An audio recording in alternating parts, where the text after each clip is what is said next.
ఇండియాలో ఒక గ్రాడ్యుయేట్ రాయటానికి 99 నోటిఫికేషన్స్ ఉన్నాయి అని. హ్మ్.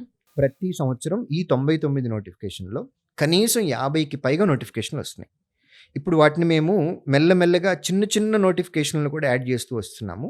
లిస్ట్ ఇంకా ఫైనల్ అవ్వలేదు. ఇప్పటివరకు మాకు 120+ నోటిఫికేషన్స్ దొరికాయి. Okay. So per very year sir ఇవి రిలీజ్ అయ్యేవి ఎవ్రీ నోటిఫికేషన్స్? ఇయర్ వస్తున్నాయండి. అంటే ఈ 120లో 120 వస్తాయని నేను చెప్పలేను. బట్ 60 గ్యారంటీగా వస్తున్నాయి. హుహు.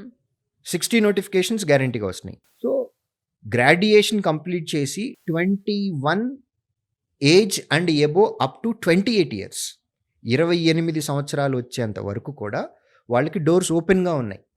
పబ్లిక్ సెక్టర్ సెంట్రల్ గవర్నమెంట్‌లో ఓపెన్ ఉన్నాయి. స్టేట్ గవర్నమెంట్‌లో ఓపెన్ ఉన్నాయి.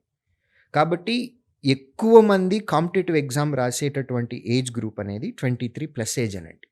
వాళ్ళకి ప్లెంటీ ఆఫ్ ఆపర్చునిటీస్ ఉన్నాయి. వేకెన్సీస్ కూడా on an average yearly 1.5 lakh వరకు ఫిల్ అవుతున్నాయి. లాస్ట్ ఇయర్ 2025 క్యాలెండర్ ఇయర్‌లో జనవరి 1 నుంచి డిసెంబర్ 31 వరకు 2025లో వచ్చిన నోటిఫికేషన్స్ యొక్క నంబర్ ఆఫ్ వేకెన్సీస్ 185,000 పైగా ఉన్నాయండి. సో ఇన్ని వేకెన్సీస్‌కి ఎలిజిబిలిటీ ఉంది వాళ్ళకి.